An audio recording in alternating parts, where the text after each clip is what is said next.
With us today, first I'll introduce myself. My name is Andrés Spokoiny. I'm the CEO and president of Jewish Funders Network, which is an organization that works with funders, meaning philanthropists, donors, individual foundations all around the world in 12 countries in order to maximize the impact and the breadth of Jewish philanthropy. With us today, there is, as I said before, three really special women. Shira Ruderman is, what's your title in the foundation? Director, CEO. She's the CEO of the Ruderman Family Foundation. The most important qualification she has is that she's in the JFN board. So, no, it's literally one of the, you can read all her bio in the app, which, by the way, the conference has an amazing app. I'm going to steal it for my own conference. But you can read all about her. But the one thing I'm going to say is that the Ruderman Foundation with Shira at the helm has changed the way in which philanthropy happens in the Jewish community here and in Israel, in many fields, from disabilities to relation between Israel and diaspora. You can also read a lot about Miri Shepher, who's next to Shira. But the only thing I want to say about her, which is what most struck me about her trajectory, is that both her professional and her philanthropic work is about helping others. In her commercial work, in her corporate work, she has a company that saves lives, and her community activity also is geared towards helping other people. And Tzippy has a fascinating history. Is a person of 3 continents, an Israeli that is also European and American, and brings a very, very unique perspective to the work that she does in the Jewish community. The 3 of them are very active and supporters of the IAC, so everything stays in the family as well. So what we're going to do is the following. I'm going to talk for like 5 minutes about some trends, some changes that are happening in the world of Jewish philanthropy and in philanthropy in general, to put things in context a little bit.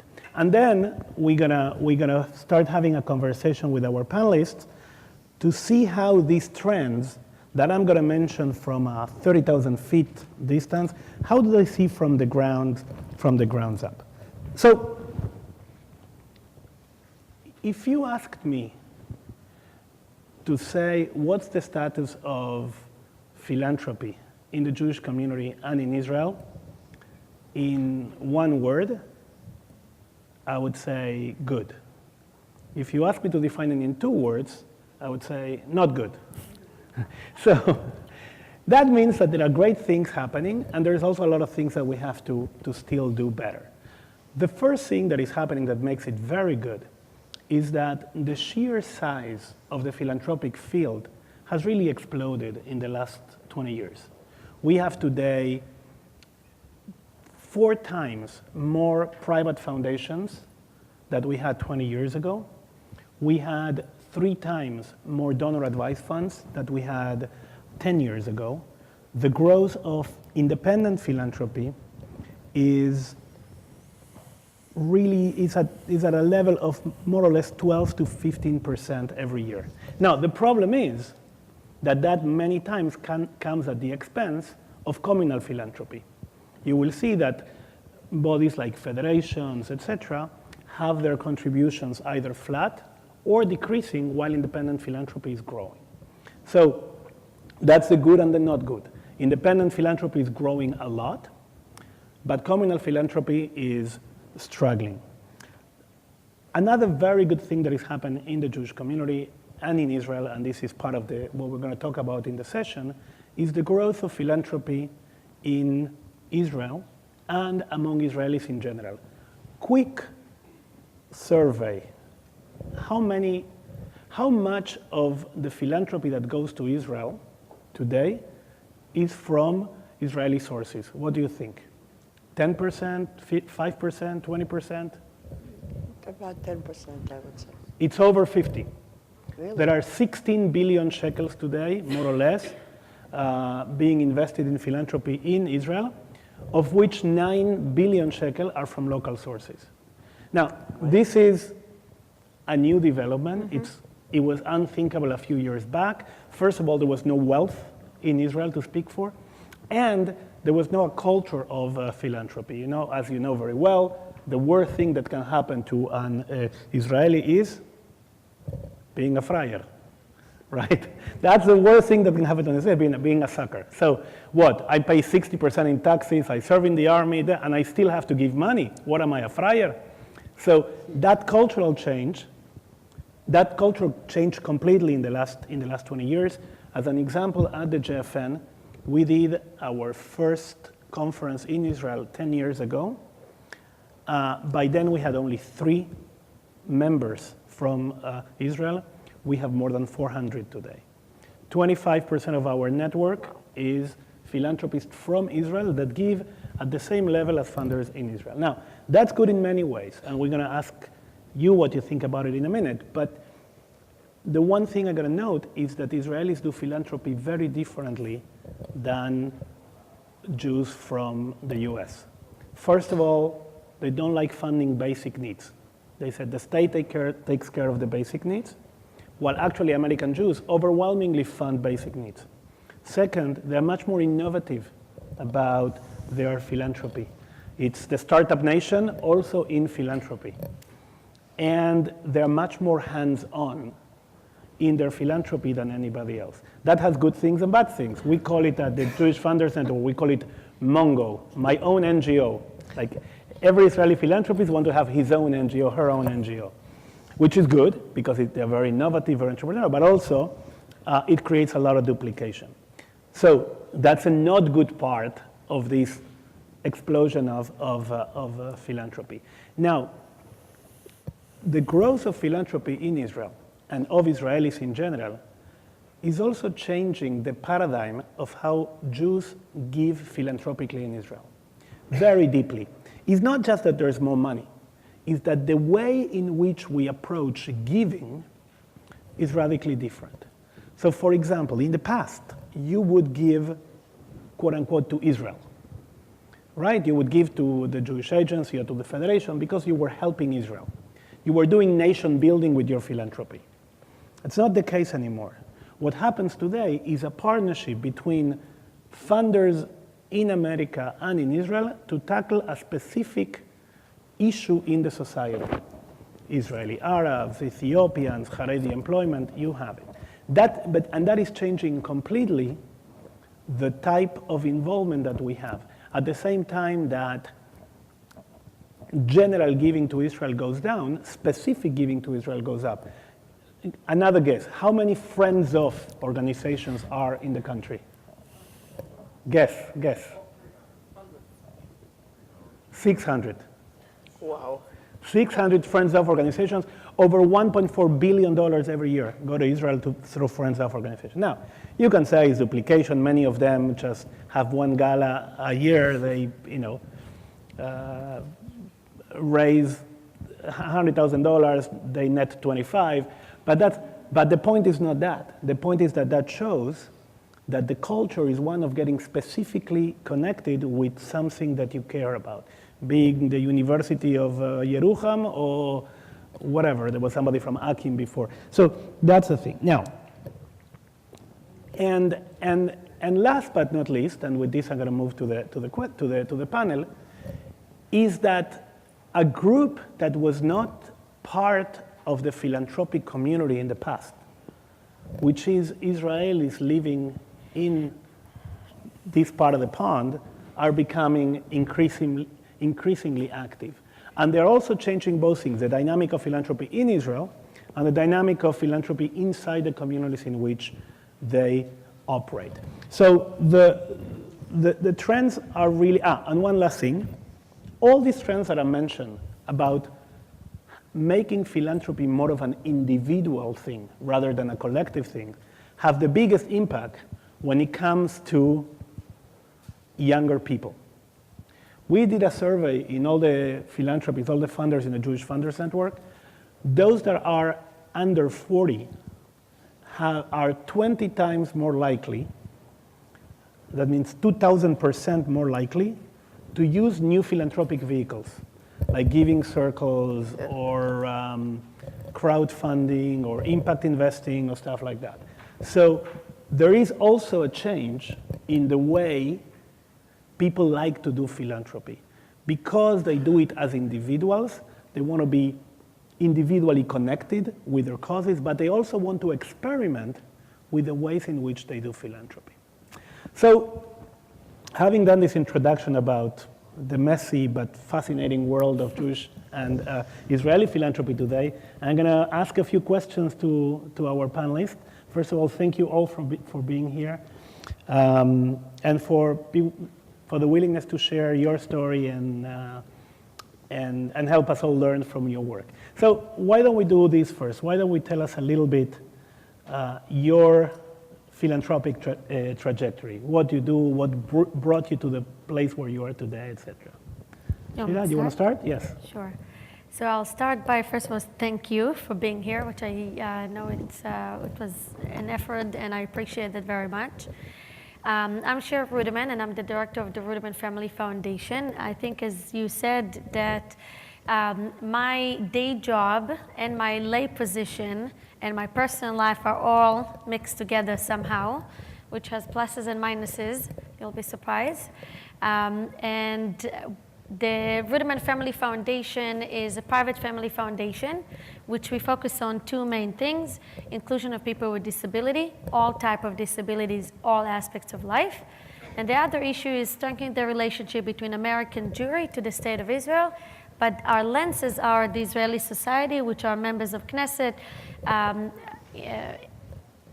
I'm sorry for stumbling. I was thinking about influencers like journalists and other sectors that really create the agenda for people in the day-to-day.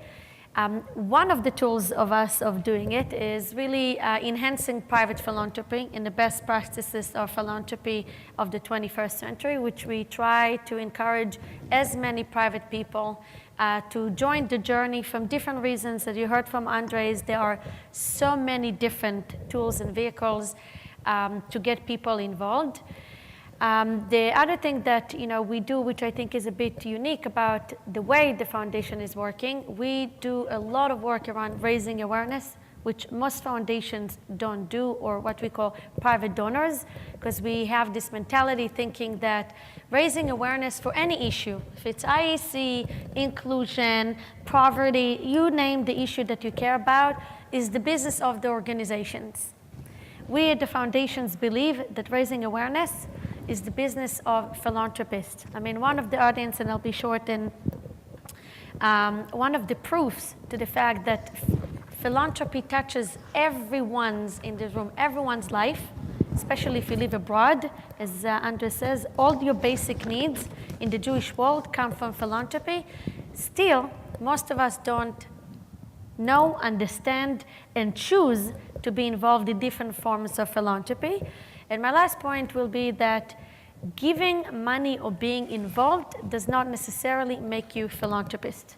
And I think it's important because sometimes we get confused by thinking if I'm giving $500 or I'm going to a gala event, I'm necessarily becoming a philanthropist, which when we speak about philanthropy, we're speaking about meaningful giving and having impact and strategy as part of your day-to-day thinking.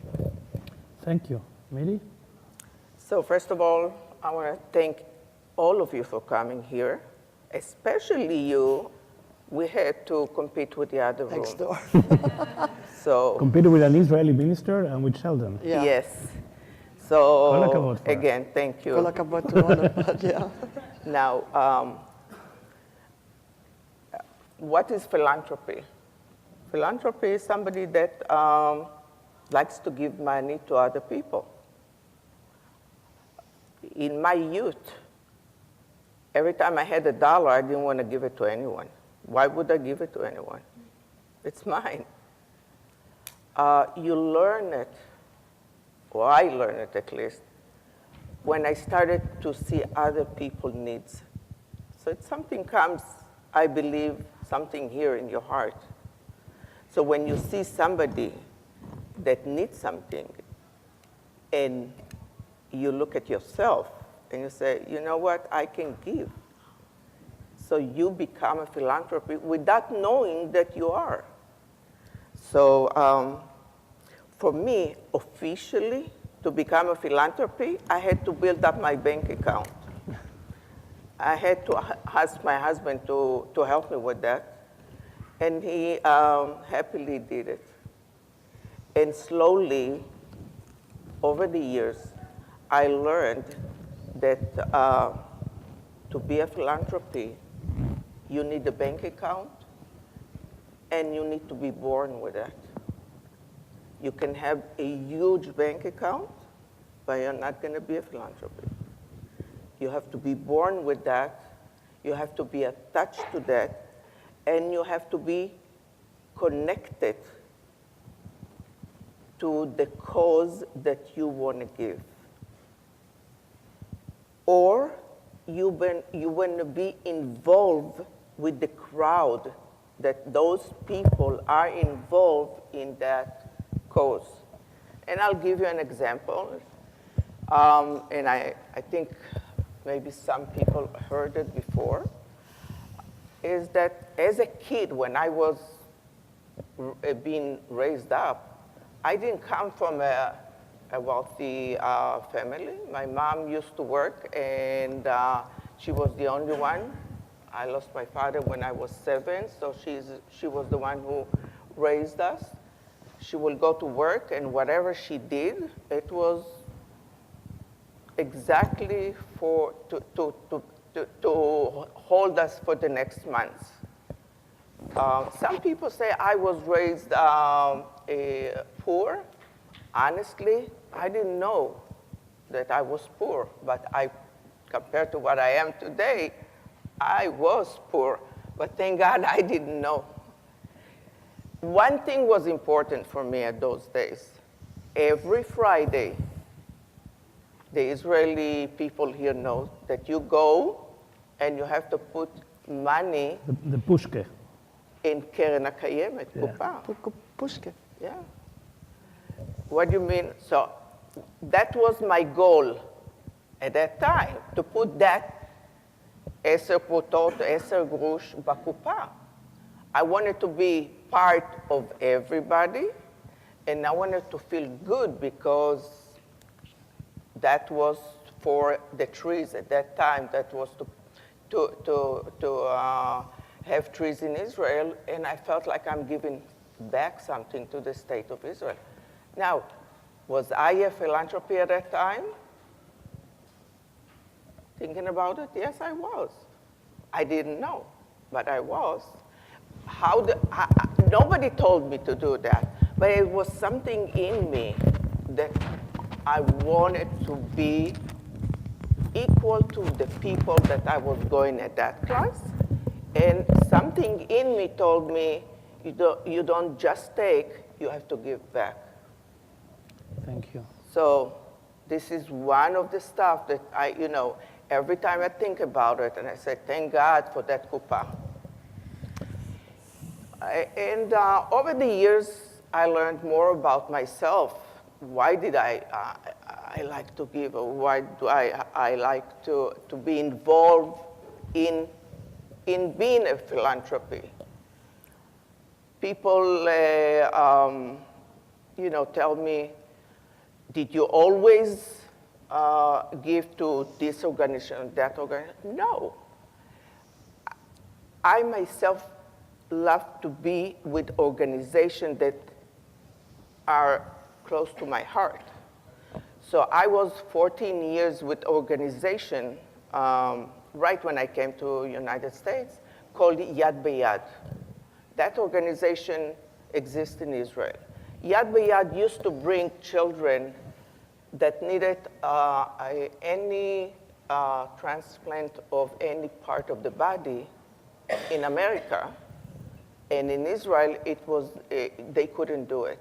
I mean, they didn't have the permission from the government by the Jewish law. So they used to send those people, especially children, to LA, with their families. It means if it's a child, so with the mother and father, an operation like this will cost about $200,000 to $300,000. How do I gonna raise these things? So we started to have galas, but galas don't bring you so much money. You're talking about 30 years ago. Right. Yeah. So, So I started looking for doctors. So for example, let me if stop you that there child- because I gotta get to the how in the next questions. Okay. The important thing is that you found a cause that was close to your heart. In this case, very specific because it was about transplanting hearts, probably. And I'm gonna ask you more about Yeah, how okay. to do it later on. But I want to move on to Tzippy now to ask from your specific example, from your specific history, what. So I'm completely from a different world than most of the people here. I'm a Holocaust survivor. I was born in Europe at the war. And I thought when I came to Israel as a child, freedom, not afraid of anybody or anything anymore, not afraid to go out of my house because I am a schmutzige Jude in Germany and Austria. And that freedom filled my heart. I said always that I was born in a certain year and then I was reborn again in 1949. So I had a very poor childhood, but like she said, we didn't know we were poor because that's how everybody lived. The war wasn't even over yet. But I went to the army, I met my husband. Luckily, I was the one, I have a niece here, that it's her uncle that passed away. That was one of the best, wonderful people I ever met after my father. And when we came to this country, because there was no work in Israel in 1961, we realized that unfortunately we're going to have to stay here. But fortunately, it turned out to be a good decision. But I learned from my home, from my father, that giving is number one in anything. And not to complain about what you don't have, but to be happy with what you have. And what you leave behind is the legacy is not money.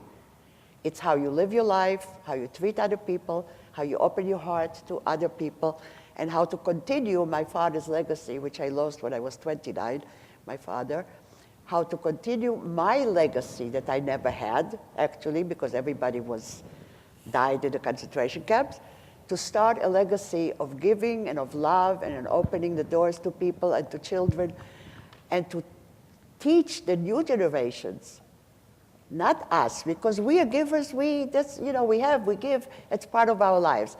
But to teach the younger generation and our kids and grandkids to continue this legacy and to continue to help Israel, because without Israel, it's a fact that we are not American Jews, we're going to be Jews in America. And I think that's the biggest mistake that everybody believes in, that we are free again. We are back again in 1933, starting to feel that we are a Jew in America, a Jew in Germany, a Jew in Poland, everywhere else. So if we don't continue to teach our children to give and to support love and kids and Israelis, especially Israel, what's the future? There is no future. Thank you. Thank you. So we talked about motivations, what brought you to the point you are in your philanthropy. I want to ask you something more specific. What do you think that makes you different as a philanthropist because of being Israeli? In other words, in which your philanthropic activity is different than what you see around in your communities? Is there something specific that differentiates you from the rest? Shira? That's a difficult one, I know. It is a difficult one, but I'm going to say a sentence prior to that, so it would lead me to. Miri said that, giving sort of what I call the charity, the tzedakah that we all committed to give, is a way of being a philanthropist, and I would argue that I disagree. I disagree because there is a big difference, and I think this is, one of the goals that we try in Jewish Funders Network, to sort of explain or share the message. Philanthropy is a value, okay? I think that, as you said, which I completely agree, that if you don't have the base value of giving, of a responsibility, of what you call, from a charity lenses to anything else, you're not going to give. It doesn't matter how wealthy you are. Right. So the journey in this regard leads me to your question, to say that Israelis, not like what most people think in the world, I think are extremely charitable. I really do. I mean, you proved it now in the numbers that, from, the 16 billion that comes to Israel, half of it comes from Israeli local funders. Yes, it's divided among what you call crowded funding, small gifts to, big donors. And stuff, yeah. But still, we coming from a culture of giving. Where is philanthropy coming, to the conversation is, are we giving significantly enough in money amounts based on what we're capable of giving? Meaning, if you're wealthy and you can give a lot of money and you choose just to do your charity maaser, I think that you're still not doing philanthropy. You're being responsible for article based on the Jewish law. But philanthropist makes you involved, and this is where you pointed out at the beginning.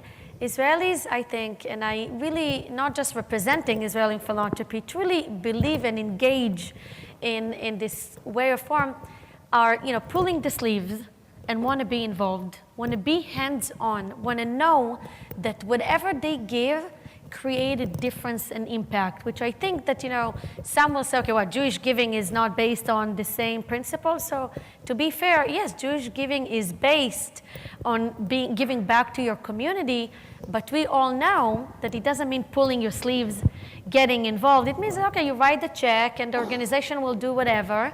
And I think that Israeli philanthropists want to see the outcome, the results, the impact of what they give, changing or transforming either society in large, the Israeli society, or the Jewish community. Very, very interesting. Sorry to interrupt, because what you're saying is being backed by figures.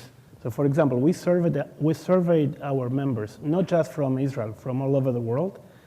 The biggest driver of giving is impact. 72% of funders say that they give because of the impact they feel they can make. And the only predictor of giving is what you said before, is personal involvement. So if you want to raise money, don't put another fundraiser. Bring people that are going to make people engage personally with the issue, and become sort of Jewishly engaged. Can I say one more sentence, and I'm transferring it to my friends in the panel? But there's a lot of criticism against Israelis and Israeli philanthropy. We're very cynical about Israel. But I raise the cynical other way around and say, everyone says, how many organizations, nonprofit, do you have in Israel? How many do you know? 25,000. How much? 25,000. You meant to say 20,000? something like 38,000, yeah. 38 registered, half active, and a tenth only tax exempt. But I want to bring the cynical point to say, how many nonprofit Jewishly, non-Jewishly in the United States? How many of them duplicate the work? I assure you, and I don't have the statistic in front of me, it is duplicating what we think is not effective in Israel. Why do I say that? Because I think one of the greatest things about Israeli philanthropy is, like we do it on many other issues, we're willing to be self-reflected. We're willing to look inside and say, we're not doing our work well enough, we're not effective enough, we're duplicating. Yes, we need to learn and be better, but we're just 70 years old. We need a little time to be able to do that. And I think this is one of the greatest gifts that Israel and Israeli philanthropists have, that we're not afraid to criticize ourselves, to look inside and reflect how we can do what we do better, knowing that we're not necessarily doing everything we need to do. Exactly, thank you. Miri, do you think you approach philanthropy, there's something specifically Israeli in the way you do philanthropy? Yes, I do. But I must go back a little bit to a story that I had with Raz Ronstein. She is the CEO and the president of Stand With Us. And I asked her to be our mentor in one of our galas, and she agreed to that. And when we went to her house to start preparing for a video for that gala, she just threw a sentence that bothered me. Because there was asking questions, how did you start, stand with us, and what are your goals, and so on and so on. And she just, in between all of this, she just said, the Israelis never been involved in the Israel. It's hard to get them in. And it right away, put me on my toes. Set you off. Yes. And I said, what do you mean by that? She said, well, we have, stand with that many years, and nobody really is involved except side of. And then, of course, I geared out and I said, well, let me tell you the story. Israelis, and let's think about Israel. Israel comes from a different country, okay?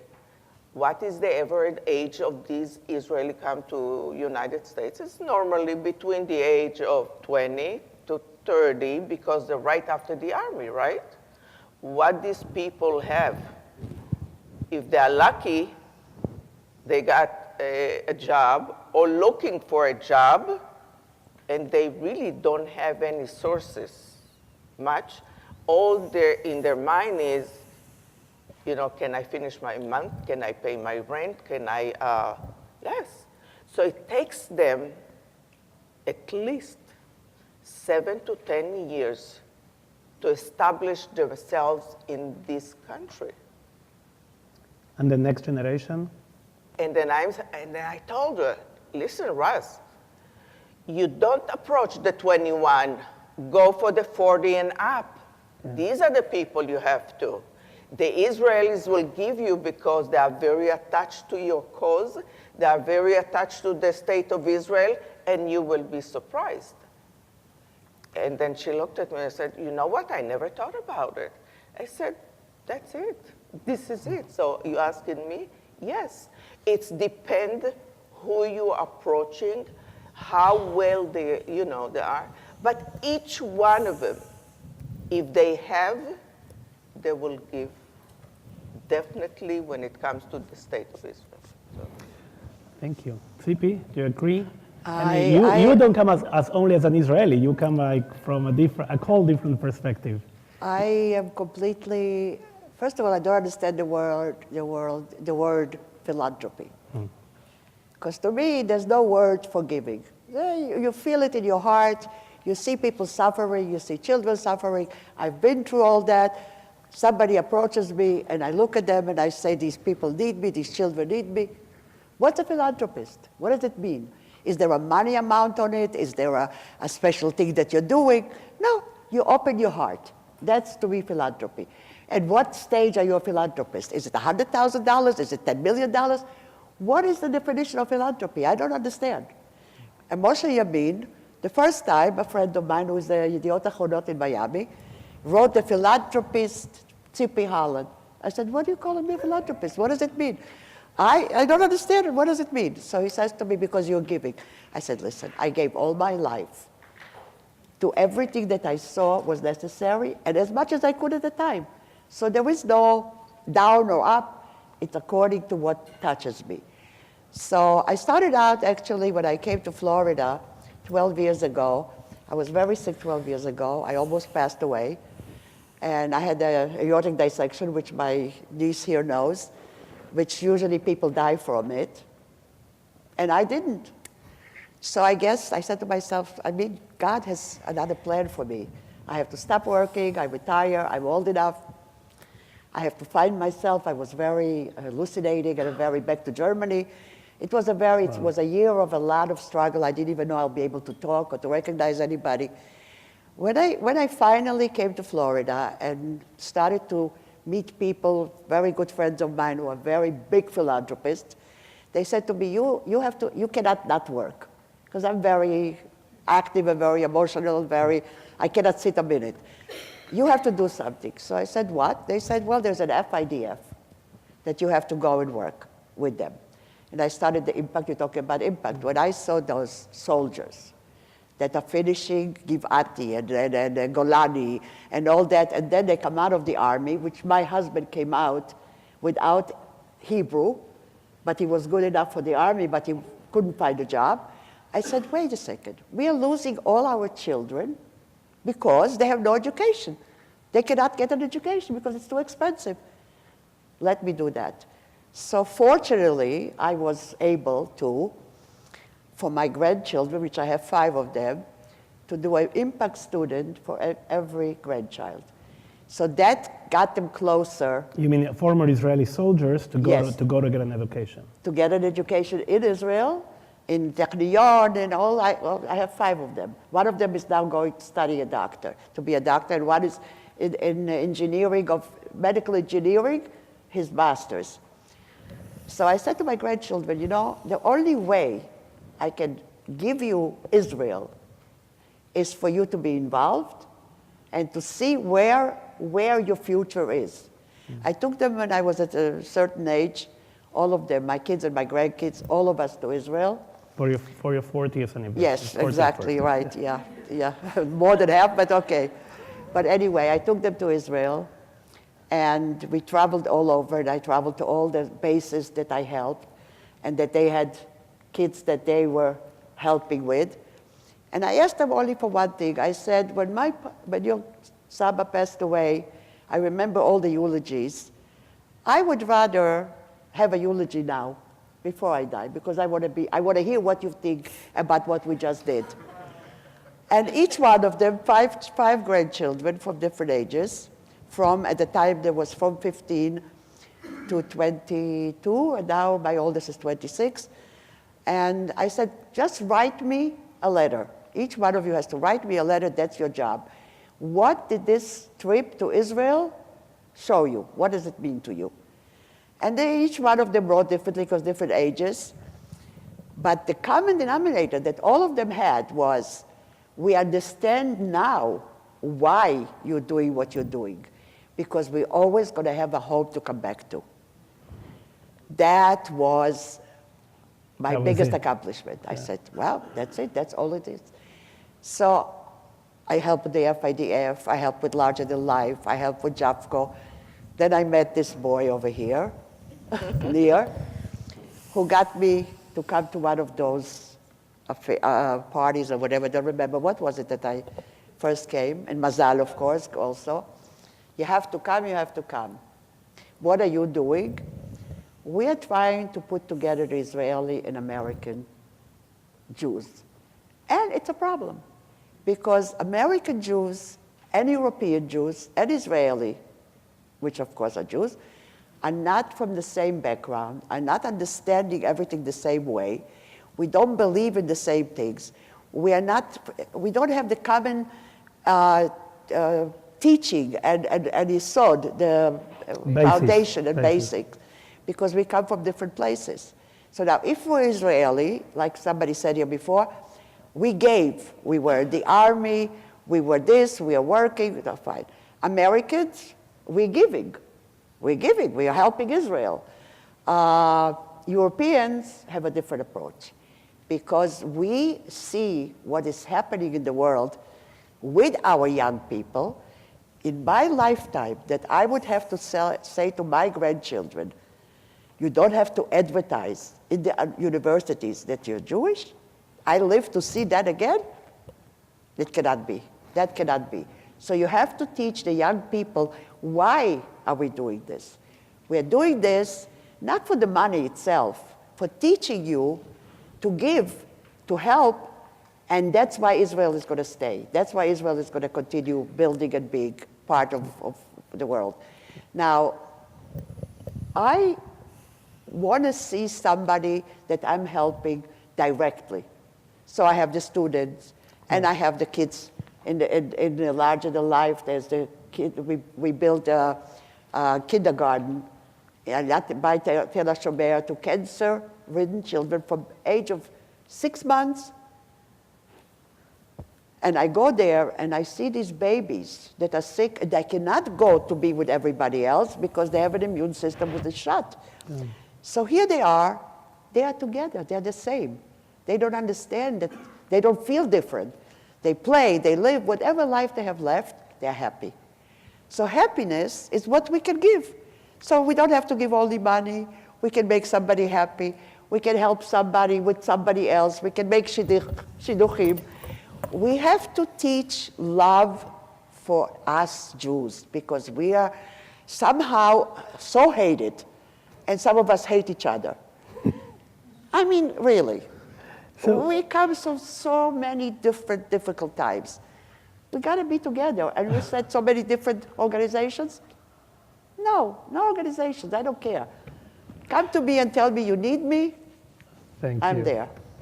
So I think this is great because, in very different ways and with very different styles, you're basically showing that there are different aspects of being an Israeli philanthropist in this country.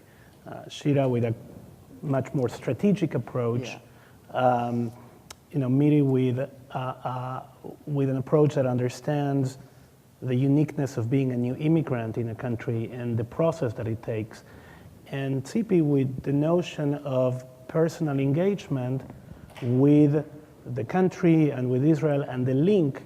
What you three are bringing here is a living link, I would say, between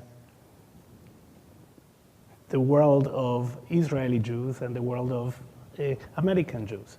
That link is manifested through philanthropy, but not only, through activism and personal commitment. I think this is really good. I'm going to ask you one more question, and then we're going to open it up for the floor.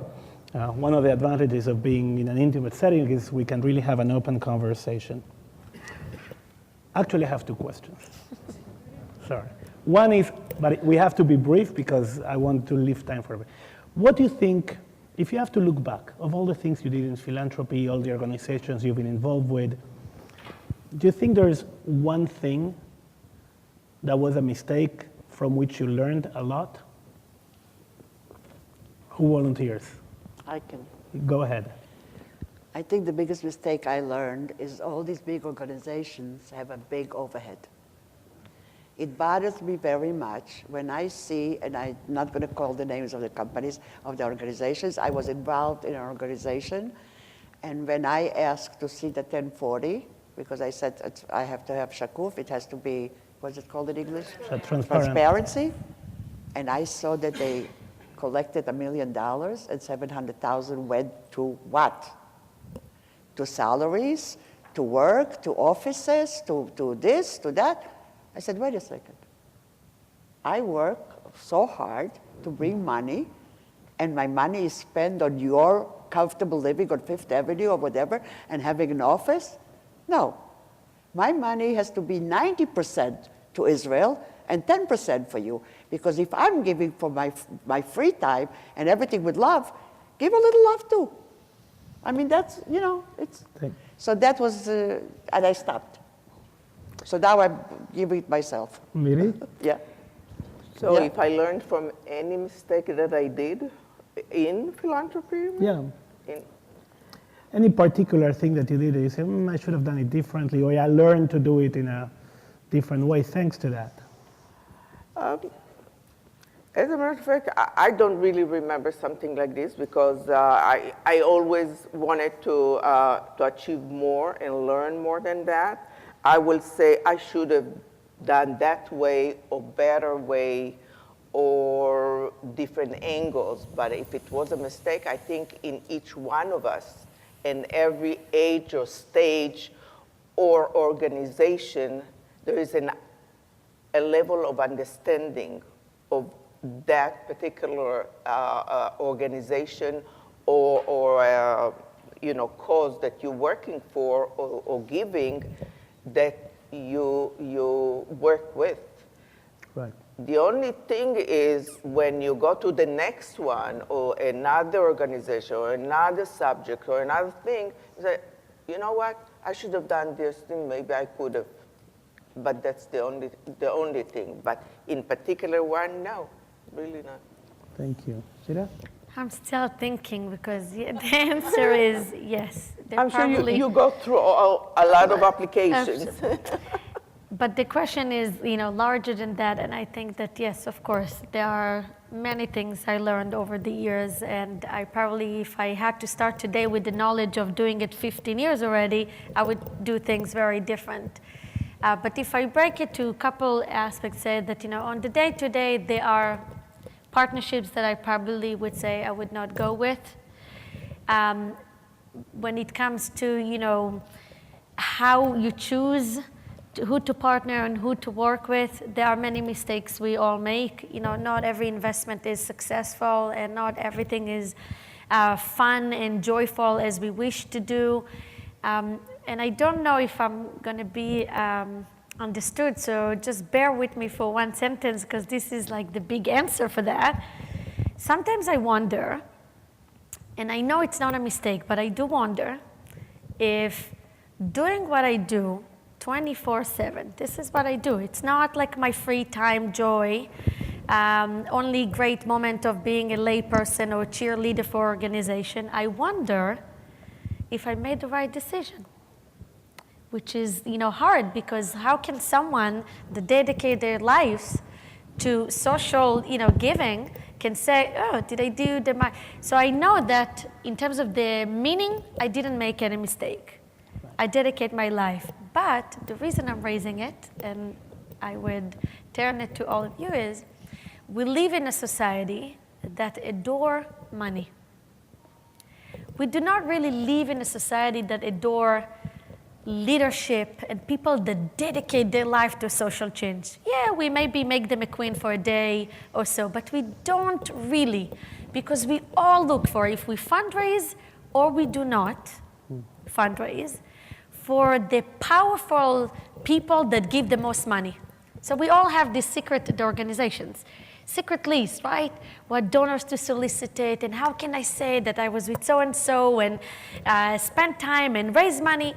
And I wonder, because I give my life to social activism and social change, do I want to be part of a society that adore money?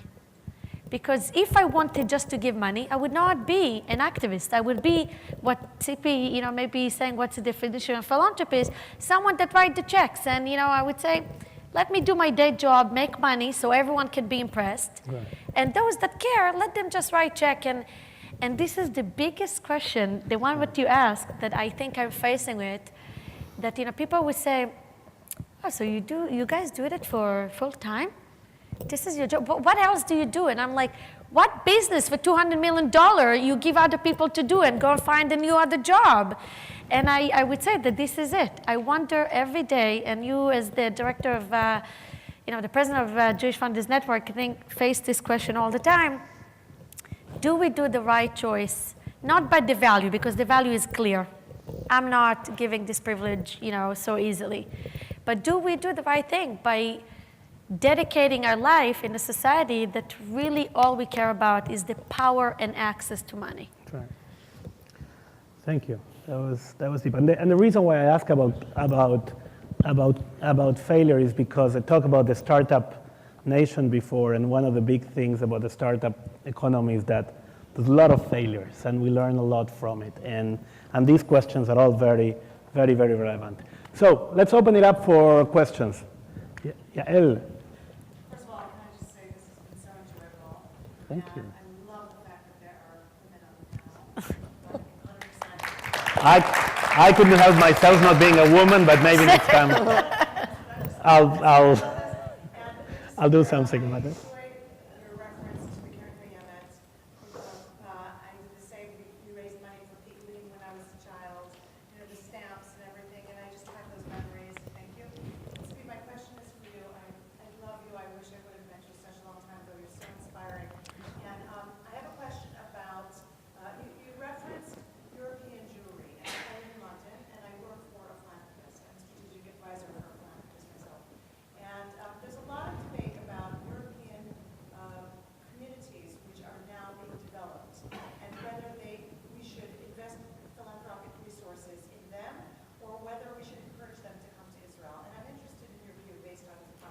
I'm sorry. I don't understand exactly the question. What? No. What? Who? There are a lot of, there's European old people or European now? new The- communities Okay. In Europe. Okay. revitalized. Yes. Yes. Should we be investing resources? In- I'm referencing yes, your talk about yes. injury Yes. and your background. Okay. Experience I got. and Yeah. wisdom. Thank you. So should we be investing resources into these these revitalized communities, or should we be encouraging them to? Okay. We have Chabad to encourage them to stay wherever they are all over the world. We have to encourage them to come to Israel or out of Europe because, in my opinion, we are back in 1933. And I've been saying that for a few years, and everybody was laughing at me. What are you talking about? America, America. I said, America is lovely. I love it. I made my life here, my kids, my grandkids. But America did not go into the war until Pearl Harbor. So America is not ready to help the Jews all over the world until it touches them. And if there was no Pearl Harbor, this lady wouldn't be sitting here because I would be finished with all the rest of my family because my parents would be then dead. So what are we going to do now? We don't encourage them to stay there because their anti-Semitism is growing day by day. And we have to come to Israel, make a life there, help them to live there because it's very hard. I came as a child, and I remember having a lot of trouble when I was young because Israelis did not understand my mentality of being scared and being different. So it's very hard to get yourself settled in a new land, but at least it's all us. It's not us against somebody else. It's us against ourselves, but it's all us. Yes. Yes. Is that good? I'm coming from a little bit of a different place. Some of you know I'm the National Director of Development for the IEC, Yeah. and I've been in development from the other side for a long time. And the thing I struggle with the most is that idea of impact. Because how do you measure impact, and really more importantly, the trajectory of impact? So I'll tell you a very quick story. I was 17 on something called the long-term program before there was birthright. And part of the idea was probably to make Aliyah. I'm sure many people did, and then 30-something years later, we have a Facebook page. And there I noticed something very interesting. Those that didn't make Aliyah were talking about how their kids were, which means they created Israel-friendly homes during all those years that may not have done it themselves, but their kids are. And we often don't think about those. The long term. When do you really measure? Yeah. Is it the first year? Is it the third year? It's long term. I'd love to hear your It's a hard question because, you can define impact in many different ways. I think that, once we want to measure impact, we need to decide what is the impact that we want to make. So it's very tricky. And once you start measuring impact, you have different points, what you call short-term and long-term and for the future. So it's hard to put the finger and say, this is the way to change the world and this is the impact that we want to see. I do think that there are some aspects of the work that each one of us doing in any field, in any sector, that you will see the outcome of it generations to come because it's about values and education and legacy, which legacy is not, as Tzippy said before, which I 100% agree, it's beyond any dollar sign. So I know it's like a vague answer, but it's the truth is that there is no one dominator or one area that I can say this is how impact going to look like. But the common denominator among looking for long-term impact is the long term. You have to stay from the long term. Yeah. Yes. I have a question for Miriam. I have a Jewish question. Speech and then a question. Yeah, but make the speech part short because we'll. Miriam, you being the number 2 largest donor to the ISC, after the head of some family, I don't know if you guys know it. And I've been working with Ruby so close for many years now. And I've seen that she's, aside of the millions of dollars which she donated to the ISC, she also donated millions of hours to us. sense that we all couldn't catch up with the hours that you put in. So the question is the fact that you are so involved and the fact that you are babysitting this organization with hands-on, how much of that got you to donate, to be the number 2 donor of this organization? Great question, thank you. Well, first of all, this organization is very important for me. It really is, because for the first time, from all the other organizations that maybe are, some of them, a short-term impact, that you could have seen if somebody gets well and goes home, or if it's a VITSO, they build up that home, or whatever it is, the other organization. When this, the IAC, I see it for a long term, and I can see the growth of it. And this is what is the energy that comes, I'm instead of giving, I'm, as a matter of fact, getting my energy from what I see. The growth of the IAC in the last 10 years is phenomenal. So how can you let go? I cannot let go. As a matter, not just let go, I would like everybody to join.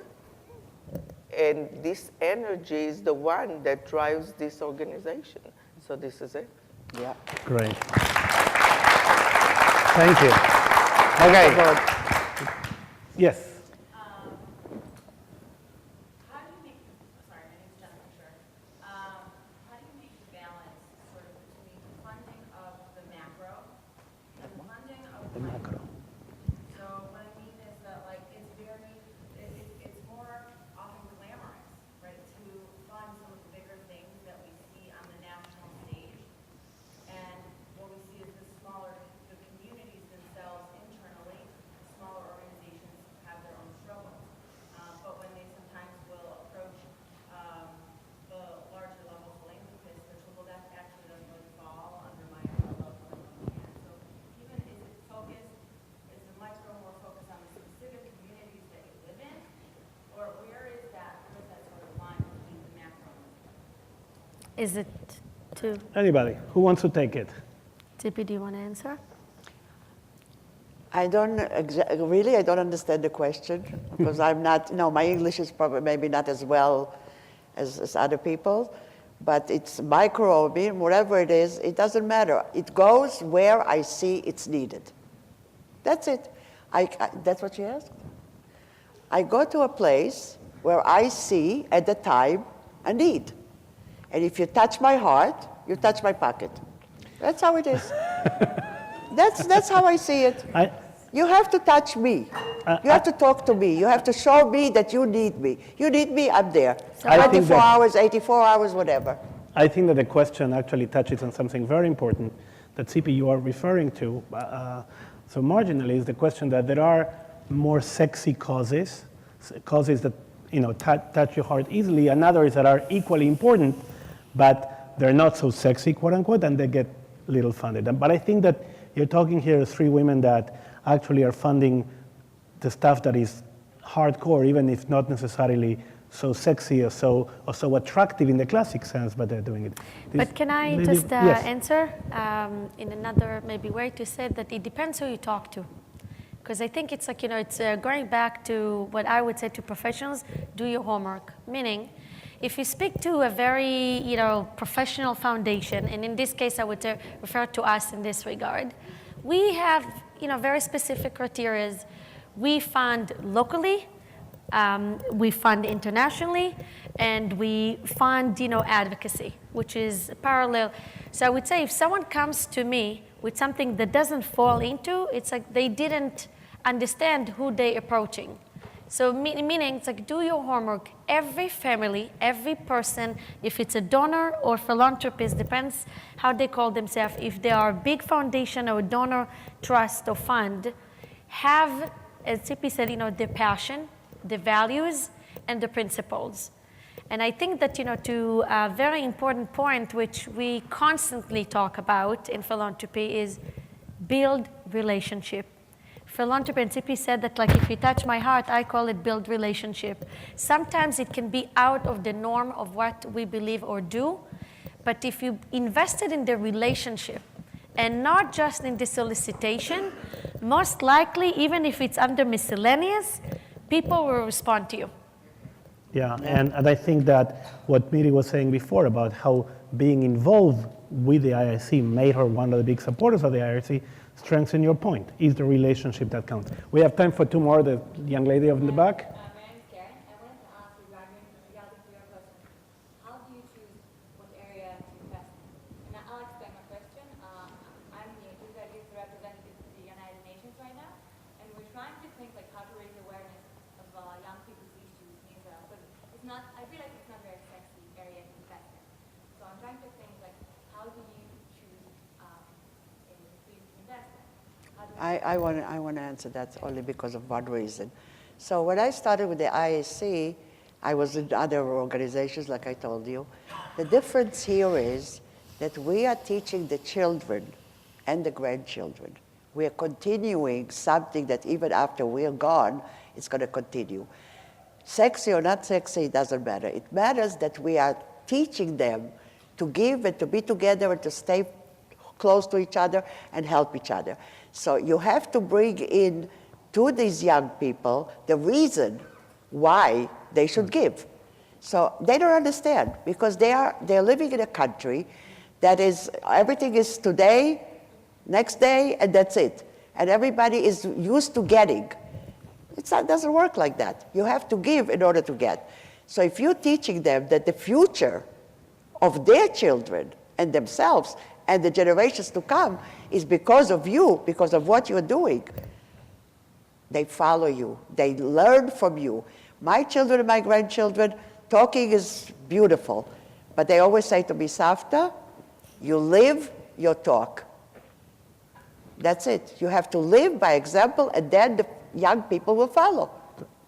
I think that's my answer. Just to jump in 1 second, I think that most people select what they give to based on the values that animates them and their personal experiences. And it's an important exercise to do for all of you that either work with funders or want to become philanthropists or donors yourself, is to clarify what are your values, what you believe in, what the change you want to see in the world. And that leads you to where do you give. I'd like to say something about that question. I'm looking at you. You're a young girl. Yeah? Go to yourself. Check yourself and say, if somebody is going to approach me, why would I want from him to tell me in order to open my pocket? Because this is what you're talking about, right? Yeah. You don't need our answers. You have it. Here. Find it within Yes, yourself. the gentleman over there. Yeah, so you started out by talking about the exponential growth of private foundations and how that's also affecting the larger legacy communal institutions. What I want to ask any of you panelists here is, what advice would you give to the Jewish federations that are established across this country that are trying to take care of the needs The basic need, of the safety net. as well as Yeah. as for Israel, to encourage Israeli Americans to see the needs of the Jews in the country that they're living now as part of their mental landscape and as well as part of their philanthropic image. Do you have an hour for an answer? Yeah, I was going to say a week. So, let's said an hour. let's try to give it in one sentence. One sentence is almost impossible. Impossible. That's But it. I'll You try to be burn short. your sentence. And Miriam and Tzippy, please jump in if. But I think that there is a prior question to that first needs to be answered in order to give a full answer to your question. Is first of all, most Israelis are not part of the federation system. So before we can, maybe address or try to challenge the Israelis to understand the basic needs, I would put the challenge on the federation and say, have an understanding of your Israeli audience, get them engaged and feel connected, and then we can maybe make them give. This is number one. Number two, I would say that,